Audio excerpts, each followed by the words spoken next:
by Soyuz at the end of in December, I think, to the space station for a 6 months mission, a long duration mission, and he will be part of the crew of the space station. For what concerns the extension of the ISS, first of all, I would like to say that it's good news for us, and because we were looking for extending the utilization of the space station to make sure that we could reap as many benefits as we could from the investments that the member states have made. So it's good news. Now we have to discuss with the partners what does it mean. But, myself, I would not like that this is just 5 additional years.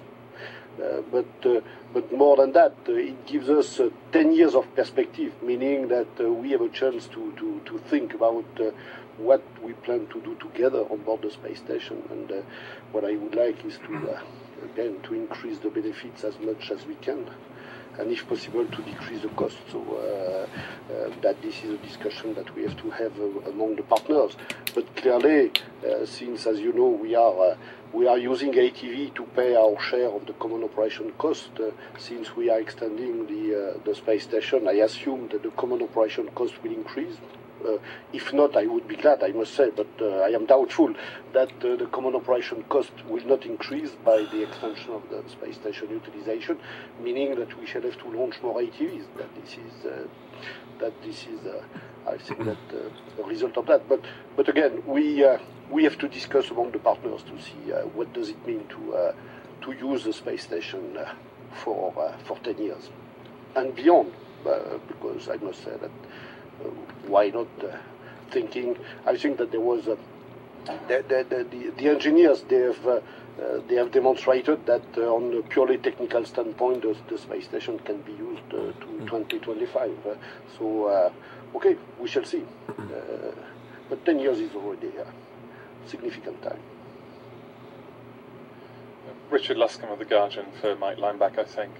You've got a pretty busy schedule on the launch pad over the coming months. From what you know so far, how did the launch pad hold up from the launch tonight, and how intense are the inspections? What has to happen on the launch pad to make sure everything's ready for the next launch?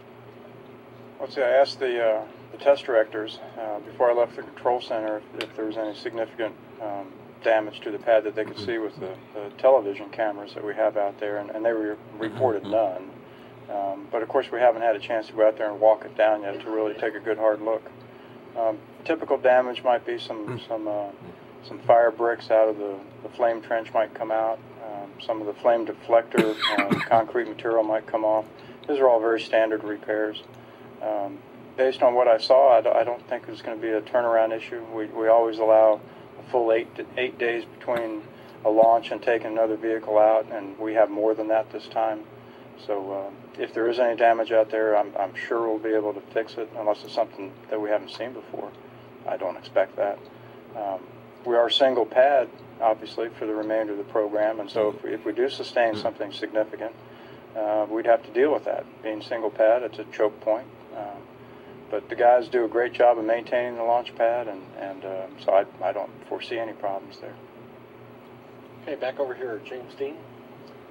Thank you, James Dean from Florida Today. I have a question and a follow-up. First for, I think, Mr. Gerstenmaier or Mr. Moses. The foam loss there, I think you said was a foot-long piece from the inner tank, which I think you guys, an area you studied quite a bit last year, and I imagine this might have been one of the tanks that was inspected in that area.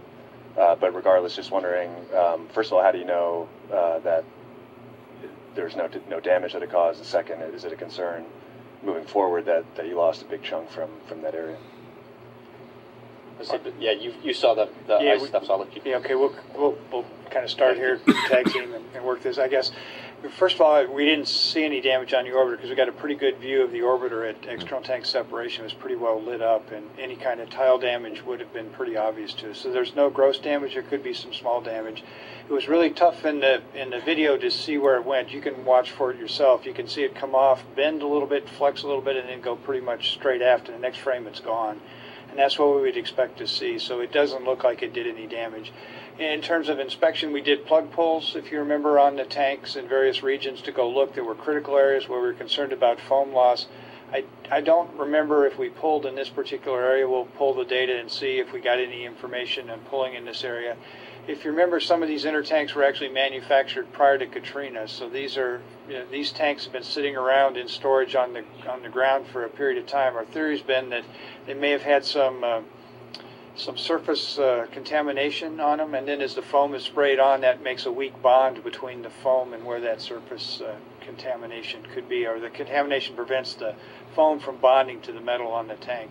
So we'll continue to probably do our pulls like we've been doing before. We did some extra pulls on this tank to make sure we had done things in the critical regions. We'll probably continue to do the same thing, but we'll let the folks look at it.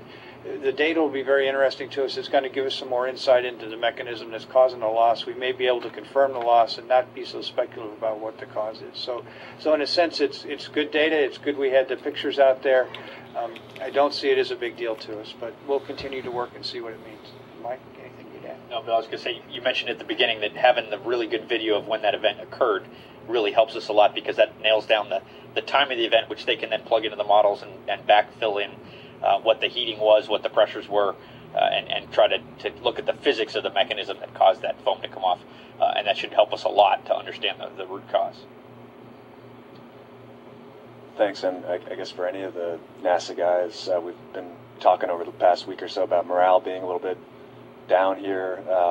Do you think a nice, successful night launch was just what the doctor ordered, or is this something that is going to be kind of something to wrestle with all year? I'll take it from the KSC perspective. There was no loss of morale, lack of morale in the control center tonight, let me tell you. I make it a habit to go down to the lobby and talk to folks and congratulate everybody as we're eating our beans and cornbread, which is a tradition of ours. And it was like any other launch. I mean, everybody was ecstatic to get the vehicle off the ground safely and in orbit. So tonight was a great night. We're going to cherish this and look forward to some more. Todd Halverson of Florida Today for Mike Leinbach or the other Mike. The President's proposed 2011 budget directs NASA to fund development of commercial crew transportation services, and NASA in that case no longer would be a fleet operator, and you guys are operators, and I was wondering what you thought of that idea.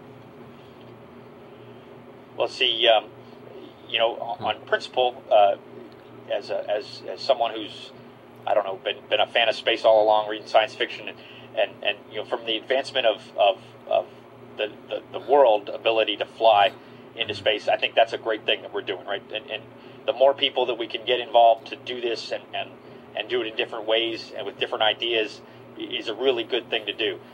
There's no reason that just the government should be the one building and operating. It's a very difficult thing to do, and we've learned that by having done it for many years, that it's not as simple as it looks. You can go really high and you can go really fast, but to go really high and fast takes a lot of effort, especially to then come back down from there. So from that standpoint, it's a very challenging task. So it's daunting, and it takes a lot of commitment and resources. So I wish everybody the best of luck, and I think they'll be successful. We need to do our best to make sure they are successful. On a personal note, it's just going to be an evolution. The job function will change, and the world will change. In the short term, obviously, if NASA's not flying something, then they don't need us sitting on console going and operating that vehicle.